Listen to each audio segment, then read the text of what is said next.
agradecerte que te preste a esta cosa, que no sé muy bien lo que es, porque esto ha evolucionado tanto que ya no sabe uno si... Fíjate, hace poco me pasaba una cosa, porque cuando publicas una cosa de esta, ahora le llamo publicar, pero hasta hace poco le decía colgar, voy a colgar a fulano, voy a colgar a Mangano.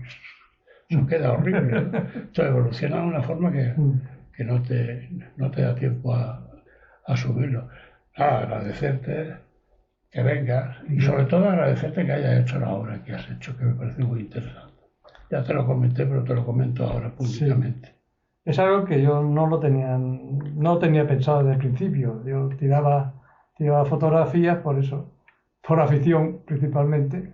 Y allí empecé en el Sáhara, que fue donde compré la primera cámara.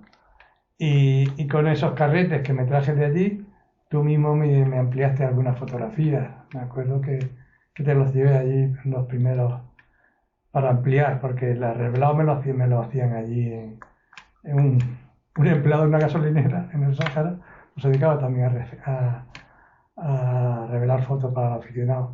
Cosa que los negativos nos entregaban con muy mala calidad. No sé si por la falta de limpieza o porque pasaban las pinzas esas para escurrir o lo que sea, me entregaron unos negativos a veces bastante rayados, ¿sabes? Pues bueno, pues ese fue un poco el origen de por qué me hice yo fotógrafo. Pero lo tenías ya... No, eso fue... ¿En qué momento dices? Tú venías del sector 1 de la época, digamos, precisamente en la época donde se produjo toda la transición del campo a la industria, y en algún momento dijiste, no, yo voy a dedicarme a Yo la fui por uno de fotografía. esos tantos que fue un éxodo entonces. La mayoría de la industria pues pedía gente para trabajar en las fábricas. Y yo pues no me vine a trabajar en una fábrica, pero ya yo estaba con mi padre trabajando y llegó un momento en que dije, pues yo no puedo seguir ya porque ya con 24, 25 años pues tenía que buscarme la vida también. Porque si mi padre tenía una finca que, pues bueno, para malvivir una familia, para malvivir. Porque yo me acuerdo que mi padre siempre pedía dinero a cuenta a la cooperativa de la cosecha siguiente, ¿sabes? O sea, nunca había dinero, decir que es que he cogido el dinero de la cosecha y lo tengo ahí para gastar, no. Siempre pedía anticipos, ¿sabes? Y se dedicaba mucho a plantar viñas y a todo esto. Yo vi que aquello para mí no tenía futuro, ¿sabes? Y fue cuando, después de venir a Mili, pues fui tirando fotos por la calle, entré en contacto también contigo, y fue cuando montamos aquello que duró un tiempo, ¿sabes? Cada uno luego seguimos por nuestro camino, y eso fue la razón de hacerme el fotógrafo. Yo siempre con la idea ya de dedicarme a la fotografía industrial, porque veía que la falta que había. Yo conocía gente que trabajaba en Molina y Gras, me lo comentaban, no, pues estos se van a Pérez, a París y a Valencia, se van y van a... Y entonces pues estaba pues el padre de Marcelo, que es el que trabajaba en el banco, y hacía fotografías por la tarde. Cuando terminaba en el banco hacía algunas fotografías, pero muy rudimentarias porque él no llegaba a utilizar flashes con luces continuas. Entonces eso es muy difícil de controlar, la luz continua. Porque tú el flash, yo me acuerdo que cuando compré los primeros, pues a lo mejor llevaban plena potencia, mitad y cuarto. Pero en un foco te podías tener mitad de potencia y tal, pero si ponías algo para suavizar, pues tenías que yo tiraba tal cantidad de calor que podías quemar telas o otras posibles cosas. Es que si tenemos que hablar de la evolución tecnológica que ha sufrido este sector desde principio, mediados de los 70 hasta ahora, bueno, es que no tiene nada que ver. O sea, no, entonces, es otro mundo. Aquello incluso había que inventarse la profesión. La profesión de fotógrafo industrial había que inventársela. Yo fui a la Feria de Valencia y conseguí algunos catálogos y de alguna manera pues ya veía cómo la gente estaba fotografiando. Me acuerdo que entonces se llevaban unas moquetas para fotografiar que valían casi para todo. Estas de pelo de casi 2 o 3 centímetros y ahí pues a base de paneles entelados y cosas de estas veía yo lo que se fotografiaba. De hecho, aún tengo uno de los catálogos de esos así. Y hubo que inventarse todo eso. cómo iluminar. Yo siempre ya cuando empecé con esto empecé a trabajar con flashes de una potencia muy pequeña que luego fue poco a poco hubo que ir ampliando, igual que el espacio. Yo empecé en la tienda allí del estudio la tienda que teníamos allí en Esteban Díaz, y allí aguantamos un par de años, creo yo. Pero eso, claro, eso en sí ya es una limitación. Estuvimos reduciendo la tienda, hicimos un pasillo para pasar los muebles y allí había espacio pues, para hacer un plato no muy grande. Un dormitorio de matrimonio no cabía. Lo que tenías que hacer el armario por un lado y el otro y la cama por otro. Y así pues trabajamos a varias empresas que, bueno, pues se ahorraban un trabajo de tener que ir a Valencia. Yo recuerdo aquella época que la gente, diría yo, que hacía fotos, no un catálogo impreso, puesto en contacto con una imprenta, con todo el mogollón que lleva eso, un diseñador por el medio que le deforma. Entonces hacía fotos, se metían en una especie de carpeta de plástico y le ponían un cartón. Eso es lo que hacía la gente. Claro, con eso. Ya está, con eso.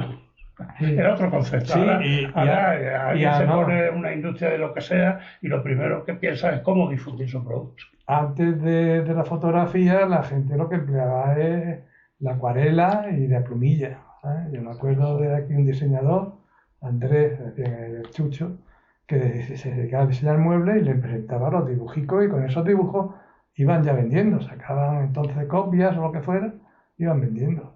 Cuántas láminas en dibujo hemos visto en Yecla, que era la herramienta de la época, ¿no? La época anterior, ¿no? Pero vamos a ver, Pepe, a mí una de las cosas que me llama la atención, volviendo al libro este que has publicado, es que describes ahí una década especial, 1975, 1985, aproximadamente, una época que empieza el cambio de régimen, y hasta que, bueno, se sobreentiende que se ha consolidado. Bueno, hay quien dice que no se ha consolidado todavía, pero bueno, que se ha consolidado. Ya fue cuando ya se hicieron las municipales, se hicieron las nacionales, y entonces de alguna manera ya estaba consolidado los partidos ya. ¿Tú eso lo hacías compatible con tu trabajo profesional Es que entonces, pues claro, los comienzos todos son difíciles. Entonces yo lo primero que hice, me acuerdo que teníamos allí un cartel de publicidad de una marca de película que era Balcar, blanco y negro, y yo borré allí con disolvente y puse el Molino, fotografía industrial, a mano, y aproveché el mismo rótulo. Y a partir de ahí empezó a llegar gente poco a poco, pero claro, tenía que compatibilizarlo con la tienda, que a pesar de que estaba también mi hermano, pero no había trabajo todos los días tampoco. Entonces, pero ya sí que se veía que había necesidad de fotografía industrial en Yecla. Entonces, de ahí fue, empezamos en el 76, a principios del 76, a fotografiar ya muebles, y en el 81 ya nos habíamos cambiado a la casa que tenían mis padres, en la calle de abajo, Maestro Mora, y habíamos hecho, donde mi padre tenía la bodega y tenía allí unas cuadras y tenía un patio, hicimos una pequeña nave allí y unos 150 metros. Y ya empezamos a trabajar a empresas ya de más, empezamos a ir a trabajar a Gran Ford y a Don Lucas y a empresas que nos iban manteniendo ya una constante trabajo, ya prácticamente pues toda semana, si no todo el tiempo, pero ya teníamos bastante trabajo. ¿Sabes? Yo me acuerdo que cuando íbamos a inaugurar, estaba yo pintando unas barras allí donde íbamos a colgar los paneles, y fue cuando oímos por la radio lo del 23F. O sea, me acuerdo después del 81 cuando abrimos, porque me trae siempre a la memoria cuando estaban nombrando a los diputados y se oyen las metralletas, ¿sabes? Entonces, antes yo ya había fotografiado, antes de estar ahí ya, había estado ya fotografiando pues, muchas de estas cosas que aparecen en el libro, ¿sabes? Mis fotos libres, tanto el nacimiento de los partidos en Yecla, como de muchas cosas de las que fueron aconteciendo ya. Pues cosas que a mí me llamaban la atención, pues le hacía las fotos. Pues yo ahora mismo tengo ahí fotografías, por ejemplo, de la estatua del homenaje al trabajador, y estaba en la puerta de Muebles Marca. por curiosidad, yo le hice una fotografía, que ahí estaba, guardada en el archivo, porque yo ahí no tenía, ni tenía ningún encargo, ni tenía ningún interés, pues simplemente me llamó la atención de ese monumento, que entonces no era un monumento, sino que era una imagen que era de Miguel Pará el dibujo, y que luego la hizo Pepe Santa, ¿eh? Y son cosas que las vas guardando ahí, vas haciendo. Sí, estaba como un reclamo. Y hay otras muchas cosas que ya empresa, pero no deja de ser una obra de arte, un artista ya, claro. Que ya eran de encargo, bien del ayuntamiento, bien de las empresas, porque ahí aparecen fotografías de Navarro Azorín, aparecen fotografías de Ganfort, y aparecen una serie de fotografías que eran de encargo, ¿sabes? Y entonces, pues todo eso, yo solamente tenía los negativos, porque lógicamente estas fotos, pues me las entregaba el que me las encargaba, ¿no? De hecho, algunas de las fotografías que aparecen en el libro ya han salido algunas publicadas, no todas, pero han salido algunas, sin poner de quién era ni nada, pero eran algunas de ellas, pues eran mías, ¿sabes? Claro, precisamente coincide en una época de muchísima actividad, concentrada, si quieres, casi prácticamente todo en el Club Cinda, porque era la forma de darle la legalidad. Hasta que esa legalidad se consigue cada uno por su cuenta, lo que sé, los sindicatos se legalizan, los partidos políticos se legalizan, las asociaciones, pero al final todo estaba en el Club Cinda. El Cineclub Odeón también hablan de que el origen real del Cineclub, si lo analizan, bueno, en el fondo, un poco viene de allí, o de la gente. Tuvimos un cineclub. Paco Castaño dice que no tuvo que ver nada con el otro, pero al tener un cineclub, pues ya había una base, ¿sabes? Entonces, pues fue un momento de que muy intenso que se vivió en Yecla por recuperar las libertades. Entonces, se aglutinaron muchos grupos ahí de los partidos que estaban sin legalizar, pues se aprovechó para, como la plataforma del Club Cinda, pues traer cantantes y traer teatro de alguna manera para ir concienciando un poco a las masas, y casi todo se leía un poco entre líneas, porque cuando batalla Luis Pastor y cantaba a lo mejor, por mucho que le llaméis, no saldrá de la ratonera o algo así, porque ya quería decir que el dictador estaba bien. Había que cuidar el lenguaje todavía. Entonces, pues todo eso lo fui guardando. Esas son cosas que yo ahí no, ningún ánimo de lucro ni encargo. Yo lo hice por mi cuenta, todas las fotografías del Club Cinda, y me acuerdo pues que fotografiaba y me iba corriendo a revelar enseguida. Y luego pues muchas de ellas estaban filmadas. Esas fotos pues a mí me dijeron que la tenía Martín Carpena en su momento cuando se cerró el Club Cinda, pero yo no la he podido encontrar. Entonces, como de algunas las tenía por duplicadas y otras tenía los negativos, pues pude coger y publicar el libro. Pero tú, el paso de la foto, porque tú cuando empiezas, te pones a trabajar por tu cuenta con una tienda, con un estudio de fotografía convencional, tú ya llevabas la idea de la publicidad, de la fotografía publicitaria industrial. Sí, porque bueno, yo los primeros reportajes que hizo de bodas y bautizos muy pocos, bodas, pues amigos y compromisos que tenía. Es que se hacían bautizos, no recuerdo, se hacían reportajes. Sí, yo he hecho un par de reportajes de bautizos, pues sí, para la gente.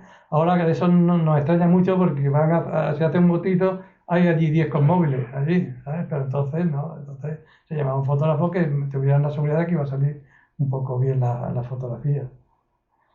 Y bueno, pues esos fueron un poco los comienzos. El tema de sacar el libro, pues fue por eso, a raíz de la exposición que se hizo del Sáhara, pues que Pascual me estuvo animando, Pascual Ortuño, ¿eh? Yo a él lo conocía, como tantos nos conocemos de vista, pero prácticamente no había hablado con él. Creo que sí que estuvo, me parece que en el congreso que hubo de uso en el campo, el padre, sí que sé que estuvo por allí, me lo recuerdo, pero en las fotos no aparece. Solamente estuvo allí un rato porque él, en principio pues se dedicó como abogado laboralista, sí, y se dedicaba pues al tema de asesorar partidos y sindicatos y a la gente, Después, José Pascual lo después su conocía, carrera sí. pues evolucionó muy bien, porque ha estado de juez en muchos sitios y luego como magistrado en Barcelona y creo que director de la Escuela de Justicia de Barcelona. ¿Sabes? Si no estoy equivocado, llegó a ocupar un cargo que es el equivalente a secretario de Estado de la Generalitat, es decir, el viceministro de la Generalitat de Cataluña cuando gobernaba el hombre este que era de Málaga, no me acuerdo cómo se llamaba. Sí, ya yo no sé, sé que fue, Sí, fue el director de la escuela de... fue un alto cargo, aparte de dirigir la escuela de... Bueno, la verdad es que yo ya te lo comenté, que te dio un buen consejo, porque esto está muy bien compartido. Cuando ya meses después él venía a Yecla y le dije, pásate que te voy a enseñar ya cosas de las que tengo escaneadas y tal. Y se lo dije yo, pero no tienes que prolongar, sin ningún problema. ¿Sabes? Ya sabes que he tenido mucho apoyo por su parte. Por cierto, yo luego el otro día cuando leí el prólogo de José Pascual, es otra foto, ¿eh? Bueno, más que otra foto, una secuencia, si quieres, de una época quizá un poco anterior, pero estar también haciendo... Retrata un poco por la Yecla oscura, triste de alguna manera, que también contaba el escritor Castillo Puche, que trataba una España negra, una España sombría. Pues él hace también un poco en eso, y luego el tema de la iglesia y los bailes y los confesionarios. Pero llega un momento, no sé en qué momento llega, pero llega un momento, no sé si te sorprende o se ve venir, porque yo a mí tengo la impresión de que fue muy rápido. Yo no sé si estaba relacionado con este sector en ese momento, pero llega un momento que se empieza a digitalizar, a transformar completamente la forma de hacer fotografía. ¿Cómo te pilla a ti eso? Por supuesto, en el estudio de fotografía industrial ya. Claro, eso fue cuando ya nos habíamos cambiado a lo que fue el tercer estudio, de alguna manera, o el tercero, y ya pues en un estudio que teníamos unos 500 y pico metros, pues ya podía montar un gran ciclorama y unos 3 platós más teníamos allí. Entonces ahí ya se podía trabajar, pero claro, la demanda era tan fuerte en aquellos años que enseguida, en 2 o 3 años, empezamos a ampliar. Ya habíamos comprado una nave con un solar al lado con esa vista poder ampliar. Y lo hicimos y fue por los años ya 90, unos 5 años después, cuando pudimos abrir otro estudio paralelo y trabajábamos 2 fotógrafos, 2 ayudantes. Y luego, cuando ya vino el digital, pues tuvimos que poner también 2 retocadores también. O sea que ya había 2 equipos completos y eso, el digital supuso una nueva inversión fuerte. Porque la primera inversión fuerte fue comprar equipos muy potentes para ese tipo de fotografía. Nosotros teníamos aproximadamente unos 30 puntos de luz para los 2 estudios, desde algunos que eran de los más pequeños, 1200, 1300 vatios, hasta unos gigantescos que eran unos mamotretos de unos 6400 vatios cada uno. ¿Vale? Entonces, una vez que habíamos hecho esa inversión tan fuerte, luego supuso otra vez el digital, fue otra segunda inversión que ya casi no te la esperabas. Entonces era muy caro los respaldos digitales, muy caros los monitores, muy caros los ordenadores, y luego había que dejar de trabajar unos días para ir aprendiendo. Entonces, lo único que te servía son los trípodes, imagino, pero que las cámaras tampoco tenían nada. Las cámaras no me servían porque eran de 9-12, pero eran lo que se llamaban unas P2, que eran de un formato así más o menos de unos 15 centímetros, y para digital la habían reducido pues casi de 10x10, una cosa así, porque ya no necesitaban para meter esos chasis que se metían antes tan grandes, ya se utilizaba. Entonces tuvimos que cambiar otra vez cámaras. ¿Y cómo se lleva eso de volverse a enseñar el oficio que estás aprendiendo desde hace ya un montón de años? Y tienes que, oye, es que el concepto de diafragma, el diacoplo de velocidad de obturación, todos los conceptos son los mismos, pero la forma de hacerlo es completamente diferente. Todo eso es lo mismo. La ventaja es que lo tienes en la pantalla al momento. Esa es la gran ventaja. Que de otra forma, pues trabajamos siempre disparando unas instantáneas Polaroid. Teníamos un chasis especial, metías una instantánea y veías la foto y corregías luces. Incluso otra cosa que se ha quedado obsoleta, los fotómetros. Antes siempre tenías que ir midiendo luz en un punto, en otro punto, en otro punto, para ver, igualando y ver dónde necesitabas más y menos. En el digital pasa igual que con los móviles. Como sale gratis, pues tiras una y ves, corriges y tiras otra. Y así sucesivamente. Nosotros siempre hemos trabajado para dar la máxima calidad porque el respaldo digital tenía tres posibilidades, que es a un solo disparo, una calidad aceptable, 4 disparos, que era ya bastante aceptable, bastante mejor, y 16, que yo nunca lo he utilizado. El 16 sería para hacer una valla publicitaria. Imagínate sobre una misma objeto, sin parar, 10, 12, 16 disparos. Yo solamente en una ocasión, por lo que sea, que habías cambiado por equivocación y lo habías puesto en 16 y ya se disparaba. Ahora te refieres sobre el mismo negativo, por decirlo Sí, de alguna forma. sobre el mismo respaldo digital. Exacto. Pero 4 disparos sí. Entonces, ¿qué nos dio también el digital? Pues muchas ventajas.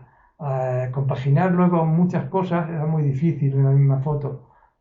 Cuando fotografiamos un colchón, por ejemplo, con un canapé oscuro, o sea, marrón oscuro, pues o le faltaba luz al marrón o le sobraba luz al colchón que era blanco.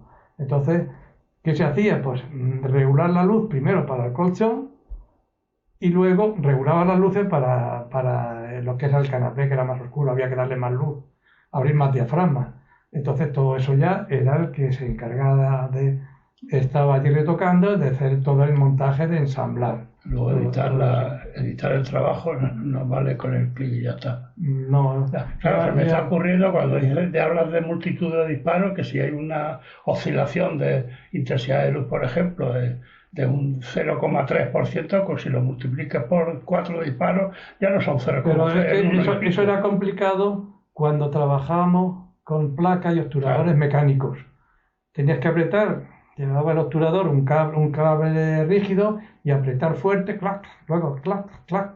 Y con 4 disparos se te podía mover un poco a hacer esos clac. Pero los obturadores electrónicos ya no hacían ese clac, sino que ya solamente tú programabas estos 4 disparos. Le dabas a uno y era plac, plac, plac, los 4 disparos. Y de hecho se sigue utilizando mucho para eso, a veces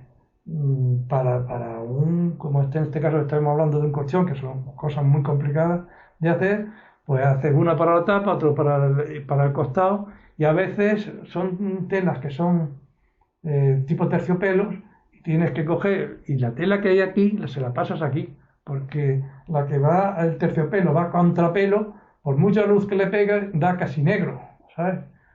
Entonces, hay cosas que prefieres, en vez de tener tanto tiempo en montaje, por hacer, a lo mejor para hacer ese colchón has tenido que hacer 12 o 15 disparos, ¿sabes?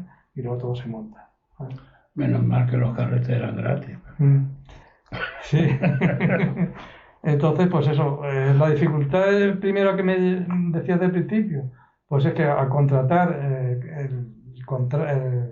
el equipo, pues ya te entraba también la formación. Entonces venían desde Valencia y nos daban durante un día entero un curso. Y seguíamos trabajando esa semana. Y a la semana que viene venían 4 días. Cuando ya al cabo de un mes, pues venían ya que prácticamente no había ningún problema. Y luego, de hecho, otra cosa que era muy interesante es el Wii Transfer o algo así que se llamaba, no me acuerdo cómo se llama. No sé si es el programa, que entrabas en un programa, le dabas una clave al que estaba a través del teléfono en Valencia, y decía que tengo este problema. Él entraba en el ordenador y empezaba a corregir todo, mira, es que esto está mal, esto está aquí tal, te lo corregía y te lo dejaba funcionando. Eso, claro, eso sin tener que venir. Ver con absoluta normalidad, por aquello del teletrabajo y todo eso, pero en aquella época era una especie de ovni, una especie de brujería. En 2003, 2004, primero digitalizamos un estudio, vimos cómo iba y al año siguiente el segundo estudio. ¿Qué sensación tienes cuando dices, bueno, y ahora saldré de esta? O yo qué sé, tiene que dar un poco de miedo, ¿no? Y no te queda otra, claro. No, porque ya yo no sabía nada, pero sí tenía ya unos empleados que más o menos habían manejado ordenador. Luego, pues también contraté para, para el retoque, pues gente que ya había hecho programas de AutoCAD o pues, de Photoshop y todo eso. Entonces, yo era el que menos sabía en ese caso. Pero yo sabía fotografiar, sabía manejar las luces, Cada uno. pero si me se atascaba en una cosa el programa de fotografiar, pues echaba mano los que tenía allí y me iba resolviendo. Pero bueno, eso es lo propio de un equipo que es diverso y cada uno tiene su función. Ujú. Y hay otra cosa que ha ocurrido en Yecla en los últimos años, bastantes años ya, es que hemos pasado de tener no sé cuántas fábricas de muebles, cientos, a no sé si hay alguna ahora mismo, alguna habrá. Sí, sí. Alguna habrá, pero no es Yo comparable. creo A pesar de que con los sí, dedos de una mano, la industria sigue, ahora hay mucho, se ha diversificado, todo lo que quieras, pero eso cómo lo habéis llevado. de 200 a 300 fábricas que podía haber en Yecla, 300 o más de 300 contando tapicerías, Sí, me refiero a contando fábrica de producto colchones, final, pero muebles sí había bastante y ahora con el dedo de la mano se puede contar. Yo creo que pues, queda lino y quedan muy pocas. Yo no sé si se podría decir de las 5, ¿sabes? Yo le he estado trabajando de lino mucho y las últimas veces que yo lo visité, pues me decía que en el mercado nacional, pues que hacían a lo mejor un 15%, que la gran mayoría de su trabajo era para los países árabes, para hacer, empanelar totalmente paredes, palacios, ¿sabes? Muy bien decorados, con todo el tipo que se hacía antes, aquí se llamaba boiserie, esta que eran los muebles hasta techo, pero paredes enteras, con pasillos, con todo. Y de que gracias a eso, pues que ya no es tanto un mueble en serie, sino una tenían, adaptación a cada rincón. sí, tenían que ir adaptándolo todo y si tenían algún representante, pues ya tomaban medidas de lo que tenían que hacer y era todo prácticamente mueble a medida, aunque luego tienen que adaptar las alturas un poco y quieren cortar un panel, pero más o menos ya sobre encargo, pero que dependen más de la exportación que del mueble nacional y sobre todo en la línea suya que era el clásico. Lógicamente yo he pasado por varias épocas. Un clásico rancio muy en principio, luego se pasó a un moderno también, a veces un poco rayando hortera, y después se perfilaron muchos, tanto el clásico ya un clásico de más nivel, como un moderno mucho más actual, de alguna manera. Porque yo me acuerdo de la época en que los muebles había por meter bolas en negro, meter cosas en muebles modernos, que bueno, pues eran modernos, pero se pasaban mucho enseguida la moda. Entonces, hubo que, de alguna manera, cuando estas empresas fallaron, pues lógicamente nosotros nos fuimos resintiendo también en ese aspecto de trabajo. Adaptando al mercado que me imagino que no trabajabais solo en Yecla, porque es que no sé si me cuadra, no estabais solos tampoco, no sé si me cuadra que con un bajón de la industria así, supongo que tendríais clientes de fuera de Yecla, Sí, igual que antes de Yecla se iba todo el mundo a Valencia a hacer he fotografía. llegado a fotografiar muebles de muchas provincias de España, desde muebles de Soria, muebles de Galicia, de Sevilla, de Jaén. Había por ejemplo, en Sevilla había bastante tapicería, en Jaén había mucho mueble de pino, ¿sabes? En Galicia mucho mueble clásico. Entonces, gracias también a que en Yecla había una empresa, o sigue estando, Coer, mm, que se dedica a la exportación, pues lógicamente aprovechaban muchas veces que venían a fotografiar y luego ya dejaban los muebles para poderlos enviar ya a esos países.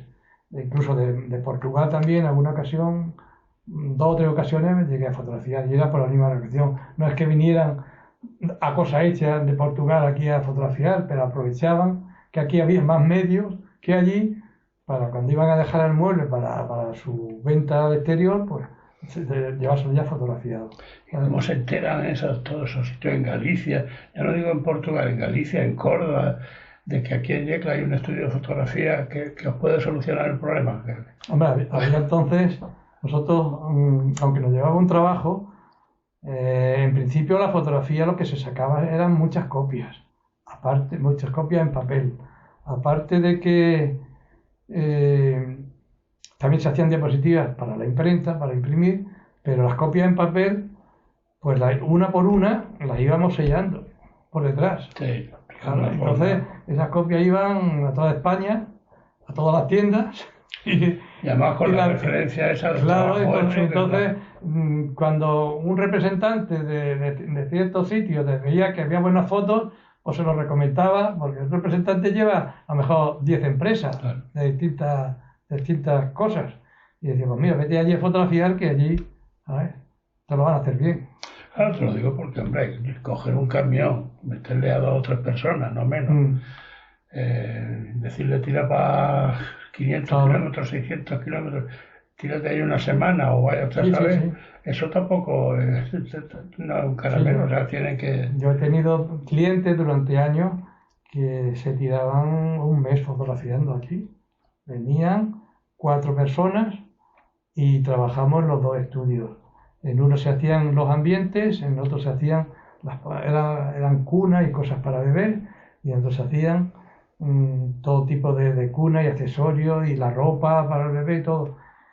Entonces, cogían las habitaciones aquí en la octava avenida y de lunes a viernes aquí se tiraban hasta que terminamos el catálogo entero. Tengo ahí catálogos que eran así de gruesos, que llevarían a lo mejor pues 2.500, 3.000 fotografías, claro. Y hay que hacerlas, hay que El retocarlas. caso de lo que te he comentado antes, de que hacer una foto y meterla en un cartoblog, hacer el catálogo muy estudiado, y ahora ya no sé si existe el catálogo, me imagino Sí, el que catálogo existirá. impreso, las grandes empresas lo siguen haciendo. Lo siguen haciendo, pero claro, evidentemente no es la misma, igual No que el todas, cine, igual pero que... no todas las empresas, porque a lo mejor Exactamente. El cine no va a desaparecer. El cine, me refiero al cine en la sala de cine, el acto social de ir al cine, por muchas plataformas que hayan, pero evidentemente las películas hoy de manera buen catálogo. se oyen. ¿Qué ocurre ahora? Eso os afecta a vosotros, porque vosotros al fin y al cabo sois lo que hacéis la fotografía. La forma de distribuirla ya va quizá un poco menos con vosotros, ¿no? No, eso ya, nosotros lo único que hacíamos es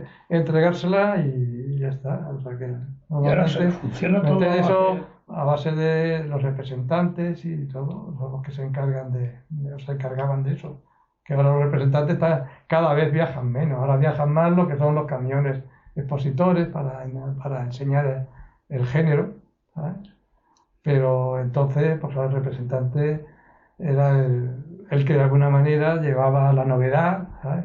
Y muchos venían y decían, oye, que me tengo que ir la semana que viene, porque yo tenía clientes que decían, tengo que fotografiar el jueves, que voy a terminar un modelo, porque si fotografiaba el jueves, nosotros mandábamos la fotografía incluso por internet, la mandábamos al laboratorio y el viernes estaban aquí las fotografías y el lunes se las podía llevar el cliente, ¿sabes?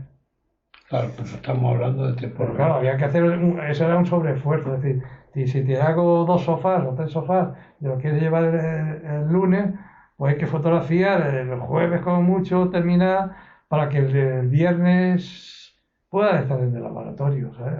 O sea, que ahí vas con el tiempo muy contado, ¿sabes? Pero se trabajaba así. Ahora, si hay, bueno, aparte de todo el cambio tecnológico que no ha cesado, o sea, cuando no hay un cambio hay otro, cuando te enseñas una cosa te la tienes que volver a enseñar porque ya hay una novedad nueva que tienes que aplicar. Ahora la forma de difundir es prácticamente digital, o sea, se sigue imprimiendo, me imagino que se seguirá imprimiendo. Ahora había un reto cuando ya en los últimos años, porque yo me jubilé ya cuando la pandemia y ya teníamos dificultades algunas de trabajo, teníamos algunas, nos flojeaba ya el trabajo bastante por el tema que había y el problema que nos surgió y no estábamos preparados, y era el montar los decorados por internet, o sea, ya en pantalla. Nosotros sí lo habíamos estado haciendo todo. Preparábamos los paneles con aglomerados, los reforzábamos, los pintábamos, enmasillados, terminábamos de hacer una foto, vuelve a pintar, vuelve a enmasillar. Ahora llega el momento en que ya eso no se deja de hacer, ya no hace falta esto. Pero ¿dónde encuentras tú? Es decir, yo tengo aquí el sofá, por ejemplo, aquí, y ahora quiero un entorno. Sí, ese entorno Y ese entorno yo no buscaba, por mucho que buscara en páginas por ahí y en internet, yo no lo encontraba por ningún sitio, porque tienes que buscar paredes, tienes que buscar suelos, tienes que buscar, ¿cómo se llaman? Librerías donde hay todo tipo de objetos para tú colocar también. Y entonces ahí tuve mucha dificultad en los últimos años para entrar. Luego, cuando yo ya cerré por jubilación, pues un hijo mío ha seguido, y gracias a una persona que nos dijo, mira, entrar en estas páginas y ahí vais a encontrar de todo. Que hay, igual que... De todo, y ahí vais a encontrar música libre de derechos, de todo lo que queráis, pero eso era, por más que tú buscaras, no sabías. Si no te dicen qué página era. Y ahí, pues mi hija lo está haciendo así ahora. Él, cuando estábamos antes 4 y 5 y 6 personas, ahora está él solo en un estudio y él se lo monta todo. O sea que claro, Pepe, yo no sé si fotografía un día y al día siguiente se pone a retocar, pero fotografía sobre un suelo blanco, y ya de ahí coge incluso las sombras que tiene que llevar, las coge del mismo suelo, pero luego esa misma sombra, ese mismo suelo, se lo lleva a un parquet. Y si no le gusta, pues se lo lleva a otro. Y lo va probando hasta que le gusta, y tiene que hacerlo coincidir para que las perspectivas sean parecidas, y todo eso tiene que ir haciendo pruebas. ¿Sabes? Yo he visto alguna vez, por casualidad si quieres, he visto, no sé, supongo que será una herramienta de venta que emplea la gente ahora, coger un sofá, por decirlo de una forma, que me imagino que habréis fotografiado vosotros, el sofá hay que fotografiarlo sí o sí, pero luego el tío, pues, apretando botones, le pone la tapicería roja, verde, a rayas, lunares. Sí, eso lo hemos hecho nosotros. Y tú, como no te lo digas, como no sé. Eso incluso lo hemos hecho nosotros con cabeceros de cama, pues llegar y decir, bueno, pues en vez de tener que llevar el muestrario de telas de los cabeceros, dice, ahora me trae un muestrario y me dice, pásamelo a todos estos colores. Entonces el mismo cabezal ya se lo ya. ¿Qué pasa? Que si le costaba a lo mejor 6.000 euros, 7.000 el muestrario, hacer 100 o 200 muestrarios de telas, de 20 o 30 telas, pues se le ha ahorrado en el ir duplicando ya esa fotografía a todas las telas. O sea, a ver, y eso pues no, en los últimos años sí que lo hemos estado haciendo mucho. Y además no te tienes que imaginar cómo queda con esa tela, ya lo ves. Claro, es que tú le pones el catálogo al lado y la vas ajustando hasta que más o menos parecida. Lo mismo que acortar y alargar y todas esas cosas, pues te llevan luego a veces que resulta que estás fotografiando un colchón que es de 135, pero te han llevado un canapé que es de 150, por ejemplo, o lo quieren hacer de 2 metros. Pues claro, tienes que fotografiar esta esquina, esta otra esquina, lo vas moviendo, y luego tienes que hacer el ensamble de todo eso. Y cuando todo el mundo lo ha visto, cuando vimos Ben-Hur, la famosa película de los 60, hecha toda a base de cartón piedra, de escenarios reales, y nada de cartón piedra, vamos. Bueno, pues tú te lo imaginas, de vez en cuando te dabas cuenta de que cómo se movía una pared, porque era un tabiquillo de cartón piedra. Y sin embargo, yo hace poco tenía la curiosidad, simplemente por la crítica que hoy, una película que se llama 47, reciente, del año pasado. Sí. Claro, leía en la crítica que es una película que se basa está recreada en los años 70, pero está rodada el año pasado, hace 2 años. Y tú ves la Barcelona de los años 70, pero se ha rodado, y yo simplemente por eso, aparte de que me interesó la película y me gustó el argumento y todo el contenido artístico, pero aparte el interés mío era ver cómo demonios han hecho Sí, La Barcelona de los años 70 reproducida hoy día, que es complicado eso. igual que lo hacen con la tela esta verde, ¿no? Sí, Exactamente con el igual. croma. El año pasado, o hace unos días, vi yo también un coche corriendo y iba pasando las calles. Y sin embargo el coche estaba parado, las calles iban pasando. Eso ya se hacía ya hace muchos años que se hacía, El croma ya pero no con es la eficacia que anticuario. se hace ahora Sí. en la tela verde. ¿Sabes? El La tela croma ya verde es casi da un una anticuario, realidad que ¿no? proyecta lo que quiera. ¿Sabes? Sí. Estamos viendo en todos los programas que hacen de alguna manera en televisión, los reality y todo eso, Sí. que es como van cambiando y ahora te ponen el Congreso y ahora te ponen lo que sea, son super pantallas enormes. Antes estaba el tío del tiempo pegando soles de estos con adhesivo de vez en cuando se le caía uno, y ahora está el tío con un croma y está haciendo así, tiene un monitor delante porque si no, no lo sabría. Y, Bueno, Pepe, volviendo a tu libro, ¿qué esperas? ¿Cómo has visto después? ¿Cuánto tiempo hace que lo sacaste? Se pues fue en publicó octubre. en octubre, o sea, ya tienes tiempo suficiente como para tener una conclusión, una Sí, impresión de la acogida que ha tenido, ¿no? en general ha tenido, yo creo, muy buena acogida. Hice 600 libros y actualmente yo creo que quedan unos 200 nada más, o queda una tercera parte. A lo largo del año yo espero Esto yo que se vayan vendiendo y bueno, pues si no se venden, yo tampoco lo hago por ánimo de lucro. no, esta ¿Sabes? hora Porque es esto aquí no se gana dinero, porque si no, las horas que yo le he echado, si dijera las horas que yo le he echado, no me salía ni a 2 euros.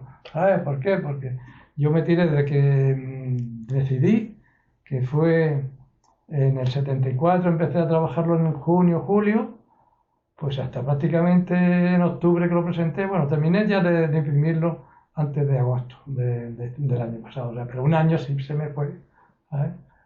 Porque luego tienes que buscar los textos, tienes que contrastar todo lo que vas a decir, si concurrió pues te tienes que asegurar con de alguna que gente o con el Wikipedia también. te Pues tienes que asegurar de qué es lo que es, ¿no? Que ahora está muy de moda soltarlo y ya veremos a ver, ¿no? Yo No, pero yo creo que puedo esto es tener una obra algún error ahí, rentable, pero ¿eh? por ejemplo, lo de la cooperativa, a lo mejor alguien me puede decir, oye, que tú quién eres para decir lo que pasó en la cooperativa.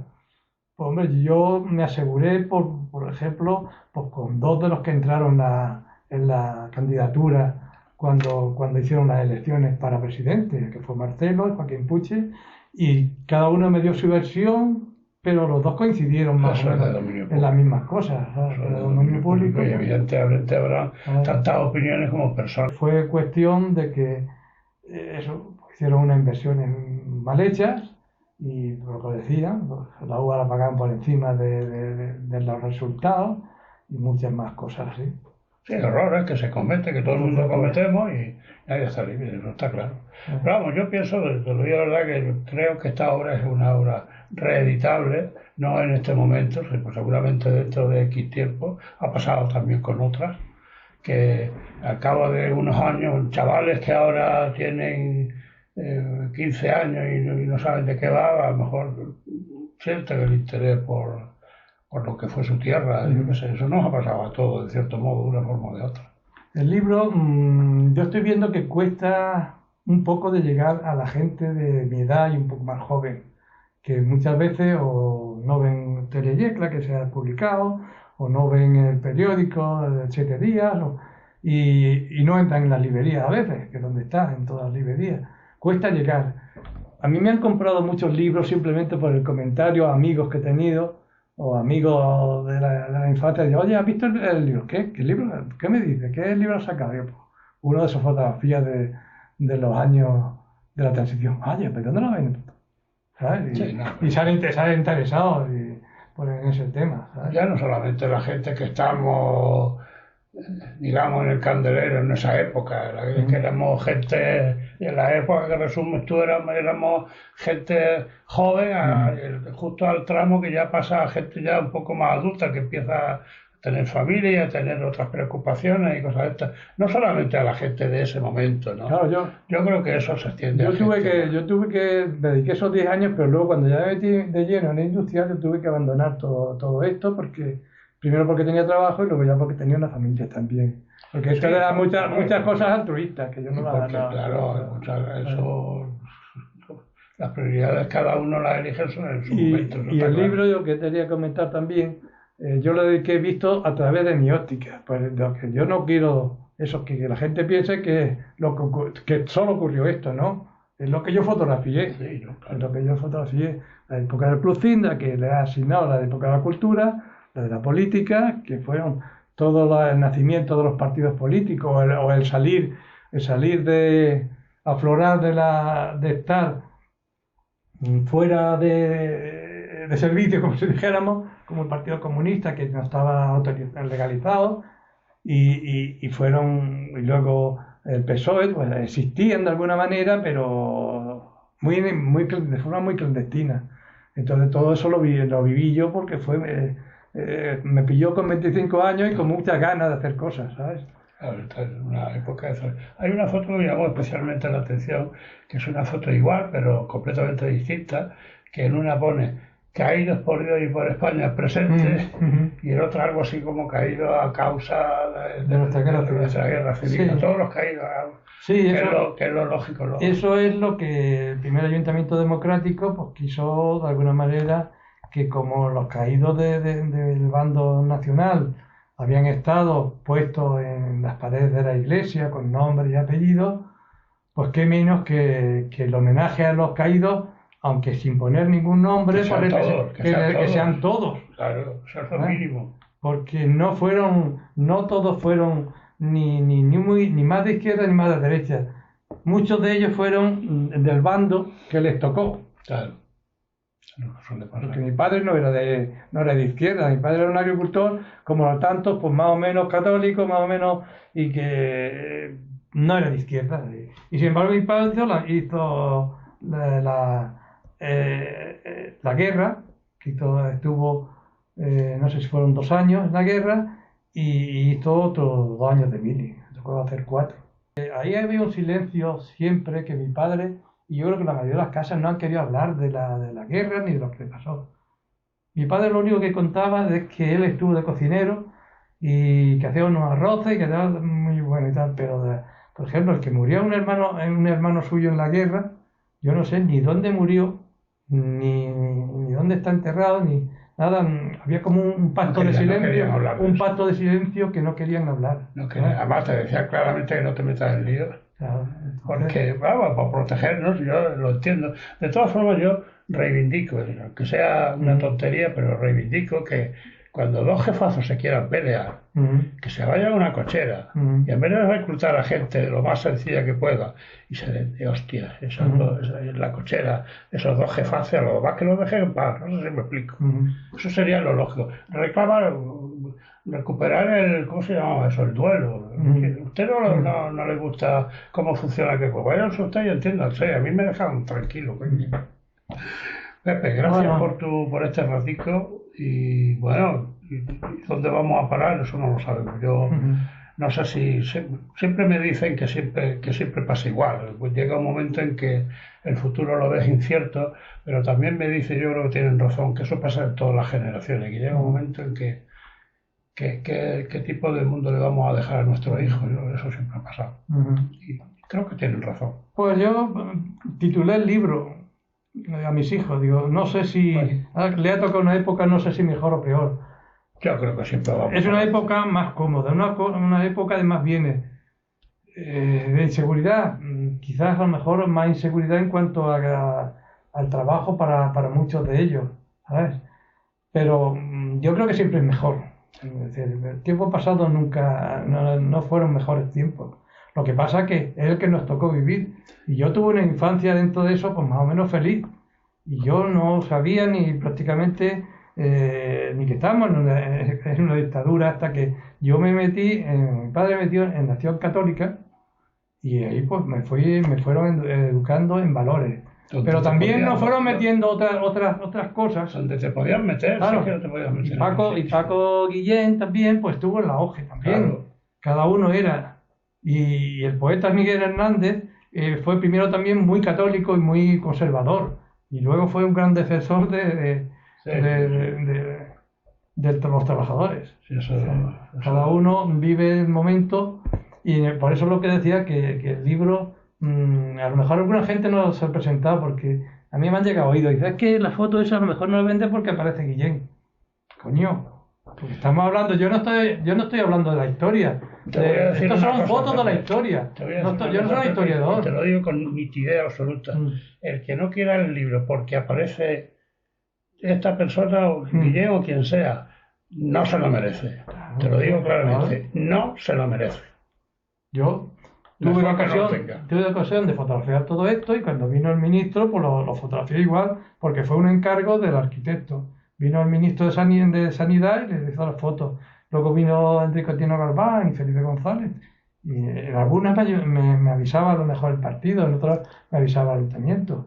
Pero aquí hay mucha gente que a lo mejor se puede molestar, pero ahí salen los partidos. Pues cuando la manifestación de 23F, pues estaban los que estaban.